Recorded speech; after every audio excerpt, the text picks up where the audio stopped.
নমস্কার, জয় মা তারা, জয় গুরু বামদেব। সকলকে সুপ্রভাত। আজ 12ই সেপ্টেম্বর, 26শে ভাদ্র, বৃহস্পতিবার, বালবকরণ, শুক্ল নবমী। জন্মরাশি আজকের দিনে হচ্ছে ধনু এবং নক্ষত্র হচ্ছে আজকে মূলা।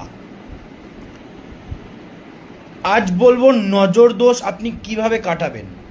নজর দোষ এখন খুবই ইফেক্টিভ, সবারই মুখেই শোনা যাচ্ছে যে আমার নজর লেগেছে, আমার বাচ্চার নজর লেগেছে। কি করা যায়?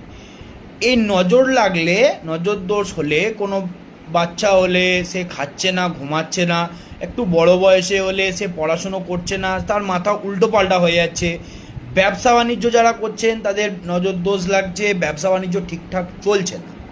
তো কি করবেন? 5টি লবঙ্গ নিন।